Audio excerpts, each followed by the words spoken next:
ሰላም ጤና ይስጥልን። የጊዮን ዜና መረጃዎችን እነሆ። ኮሎኔል ታደሰ ሙሉነ ብርጌድ መራዊ ከተማ ላይ በወዳደሩ ግርማ ከበደና ግብረ አበሮች ላይ እርምጃ ወስዷል። ድርጅታችን አፋብኃ ጎጃም ቀጠና አንደኛ ክፍለ ጦር ኮሎኔል ታደሰ ሙሉነ ብርጌድ በሚያከለላቸውና በተቆጣጠራቸው ቀጠናዎች የጠላትን አሰላለፍ ስስ ብልት በማጥናት በመረዳት ሰፊው የዚህ ህዝብ ትግል ፈርቀዳጅ ገፈት ቀማሽ ሜጫ ህዝብ ለመታደግ በየጊዜው ራሱን እያደሰ በጠላት ላይ አጻፋዊ ምላሽ በመስጠት ይገኛል። እንግዲህ የትግላችን አብዮት ለህዝባችን ችቦ ለኩሰን ካቀጣጠልነው ጀምሮ 2 ዓመታት እያስቆጠርን መስዋዕትነት እየከፈልን ቢሆንም ትግላችን ከነጻነት ትግል የህልውና ትግል ውስጥ እንዳለን ከሜጫ አልፎ መላው አማራና አማራ ህልውና ትግል የሚደግፉ ሁሉ በር ላይ መረሳችንን ክንዳችን ኃይላችን በፈጣሪ እርዳታ የጠላቶቻችንን ክንድ እየሰበርን እንደሆነ በስራችን እያስመሰከረን እንገኛለን። ታዲያ ይህን ያልተረዱ ለቅርብ ወራጆች ሰለባ የሆኑ ድርጅታችን በቅርንጫፍ የተረዱ እና የናቁ እንዲሁም ለወዳቸው ያደሩ ድኩማኖች ሰፊ ድልና የትግል ህይወት ያልተረዱ የናታቸውን ሆድ ረግጠው በወጡ ባንዳዎች ላይ ተደጋጋሚ የብርጌዳችን የምረት ጥሪ ቢያደርግም አሻፈረኝ ብለው ለሆዳቸው ባደሩ ባንዳዎች ላይ በተጠና መልኩ እርምጃ መውሰድ ተጀምሯል።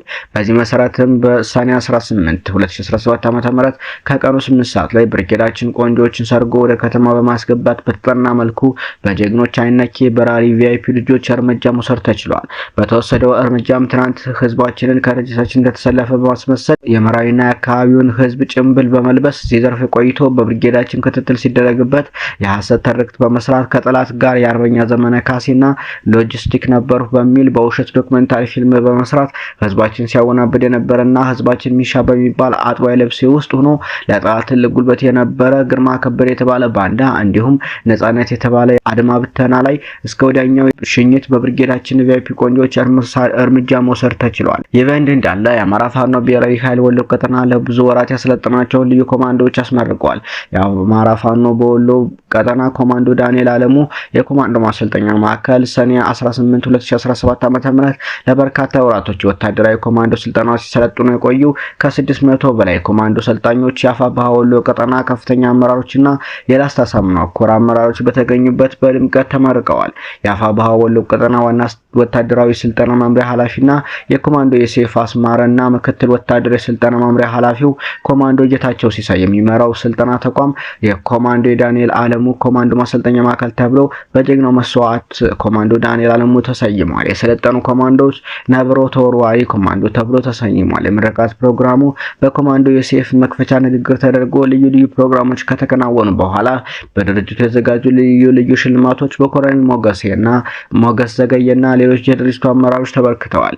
የዛሬ ኮማንዶ ተመራቂዎች ከአፋብኃ መመስረት ማግስትና የጀነራል አሳምነው ጽጌ 6ኛ ዓመት መታሰቢያ በመሆኑ እጅግ እንዳስደስታቸውም ተናግረዋል። ሰልጥነን እንዋጋለን፣ እየተዋጋን እንሰለጥናለን። የአማራ ፋኖ ብሔራዊ ኃይል በወሎ ቤተ አማራ ቀጠና ላስታ አሳምነው ኮር ሚዲያና ኮሚኒኬሽን ኃላፊ ገልጸዋል። በተያያዘም የአማራ ፋኖ ብሔራዊ ኃይል የጎንደር የበጋሻው ክፍለ ጦር አደገኛውን ሰላይ በቁጥጥር ስር አውሎታል። ከአገዛዙ ብልጽግና አመራሮች የጎንደር የበጋሻው ክፍለ ጦር ምክትል አዛዥ አርበኛ ወርቁ ዘገየን ለመግደል ተልዕኮ ተሰጥቶት የነበረው አደገኛውና ሆዳደሩ አድኖ ንጉሴ በሬ የተባለው ግለሰብ በጎንደር የበጋሻው ንሶች ታድኖ በቁጥጥር ስር ውሏል።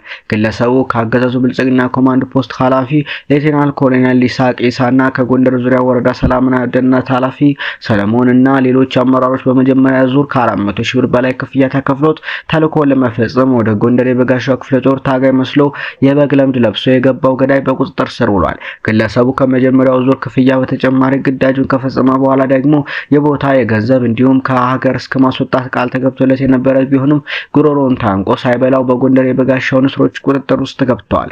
አርበኛ ወርቁ ዘገየ የጎንደር የበጋሻው ክፍለ ጦር የሚኮራበት ጠላት ስሙን ሲሰማ በቁም የሚፍረከረክለት የብረት አጥር የአማራ ኩራት ያገዛዙ ባንዳዎች ከዳባት እስከ በለሳ ከደንቢያ እስከ አርማጭሆ ምድር ላይ እንደ ቄጤማ ያዘረረ የወንዶች ቁና በክፍለ ጦሩ የጀግኖች የውሃ ልክ ስሙ በፋኖ ትግል በወርቅ የተመዘገበ ነው። ጎንደር የበጋሻው ክፍለ ጦርን ጠላት በምንም መቼም ቢሆን ቃንም ሆነም ሌሊት አይደለም አመራርና አባላት ለመግደል ቀርቶ በቀጠናው አያልፍም። ምክንያቱም ንስሮቹ ሁሌም ዝግጁ ናቸው። ስለዚህ ካሁን በኋላ የፋኖ አመራሮችና ታጋዮችን ለመግደል ተልዕኮና ትዕዛዝ ተቀብለው የሚመጡ ወዳደሮች ከድርጅታቸው እንዲቆጠቡ የመጨረሻ ወንድማዊ መልእክት እናስተላልፋለን።